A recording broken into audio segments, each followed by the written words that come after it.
What's up guys, Guillaume here and welcome back to the 20 previews in 20 days. Thank you for the support on the DSM episode. As promised, we are back by popular demand for yet another preview. Yesterday we did DSM. Today we are moving on to yet another team in the World Tour. A small team that did achieve quite some big things last year.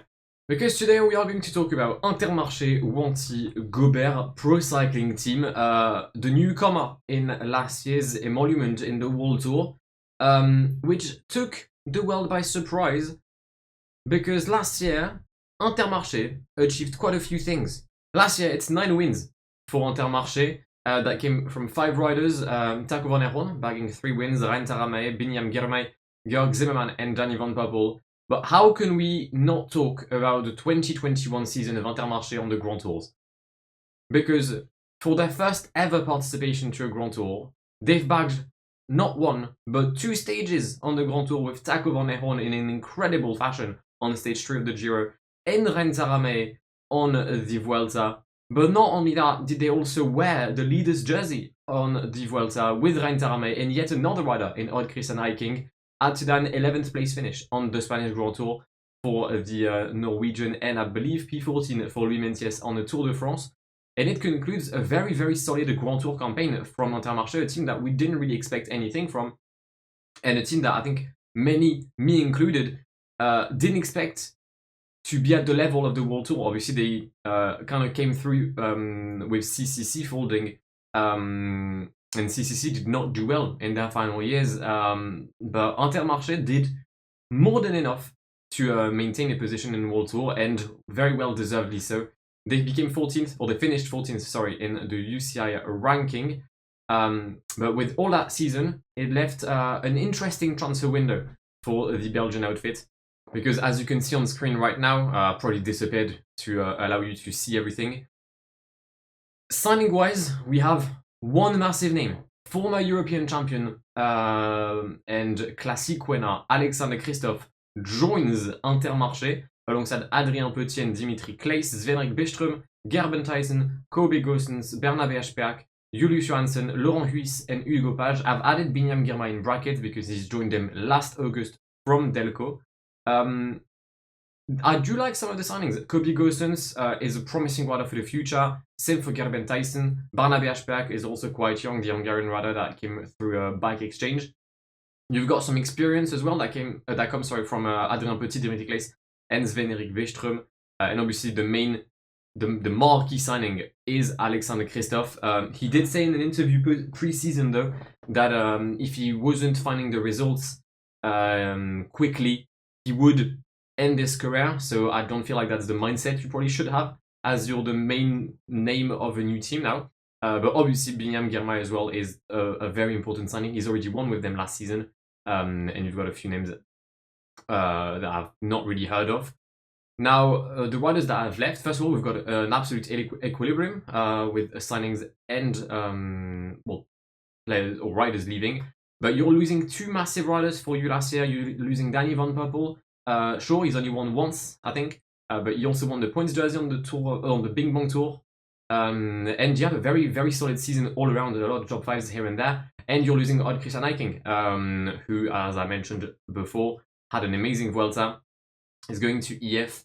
So that's a bit of an L, I think, for Intermarche. The rest of the riders you're losing: Maurice Lameting, Peter Van Speebroek, Jonas Koch, Ricardo Menali, Wesley Creda, Ludwig de Winter, Jérémy Bellico, Alexander Evans, and Jasper De Plus. Don't really know too much about the last riders in that list. But yeah, you're losing your main sprinter in Danny van Poppel. You're replacing it with Kristoff, and you're getting support around him for the classics. I don't think that's too bad, because I think that next year your season is asked around this man right here, Binyam Girmai, obviously YouTube pro cycling legend, who may not have lost the European Championships against Merawi Kudus in a sprint. No, never. 1.6k Kudus well and truly in the wheel of Binyam Girmai. We've used our gel. 1k, we're gonna go now. We're gonna go now. We're the best sprinter. Can Merawi Kudus do anything to challenge Binyam Girmai? Yes, he can. Avalanche way too early. Okay, wow. Well then. Goodbye, Eritrean title. He's 20, he's from Eritrea. He just finished second of the under 23 road race at the World Championships, making him the first ever Black African, I believe, to get a medal on a road race. And he like came back in Asmara, I presume, as an absolute national hero. He won the Classique Besançon Grandou through Intermarche. He won a couple of stages in Rwanda and on the Tropical Amissa Bongo, I believe. Got a couple of results here and there as well on some classics. I think he's definitely someone to watch. He was in the ranks of Delco, didn't exactly shine in Delco, and I'm hoping that he can get his chance thanks to a World Tour accreditation with Intermarche. So yeah, Binyam is definitely the one rider I'm gonna watch next year. Sadly, their jersey is not the best. I think it's Cyclist, like the magazine Cyclist that said there, or maybe Cycling Weekly, I can't remember. It said you either go full Androni or you don't. I think that's what Intermarche kind of did. A lot of sponsors, not an aesthetically pleasing kit. Obviously, I'm using the PCM versions of the kit because it's easier to render and to like see everything. But if we take a look at the rating, season-wise, I've given them a 4 out of 5 on 2021. There was not any expectations of them doing well, and I think they've overperformed. To quote someone like Joao Almeida, it was a very good season. And don't quote me on that, I could be wrong, but I think the last time Intermarche had won something in World Tour, it was with... It might have been Gasparotto on the Amstel. Meaning that this team only wins big things in the World Tour. So fair play to them for that. I've given them a 4-star. 2.5 star for transfers. You're losing Van Poppel and Hiking, but you're getting Christophe. Now whether he performs is a different story. But on paper, it's a good signing. So 2.5 bang average for the rest of the window. Ambition, 3-star. They've signed Girmai.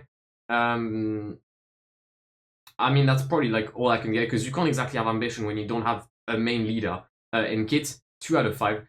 Meaning that on average, I believe it's like an 1150 out of 20. So that is 2 3/4 out of 5 for Intermarche. It's a team I'm looking forward to see what they do in 2022. But that just about wraps up the preview of Intermarche. I do hope you've enjoyed it. I mean, if you're a fan of Taco Van Der Hoorn, you probably have. So you probably are a fan of Taco Van Der Hoorn if you like cycling, and that's probably why you're on my channel. But I do hope you've enjoyed it. If you didn't, please do leave a like down below. If you're new to the channel and want to see more of my content in the coming days, whether it's PCM or another preview, then do feel free to subscribe because tomorrow we are going to stay in the Benelux region for a team who decided to have a throwback on their kit way back 7 years ago. And interestingly enough, they were good 7 years ago. So maybe they're hoping for more of an aesthetic change. We'll see that tomorrow. But my name is Guillaume. Have an amazing day. See ya.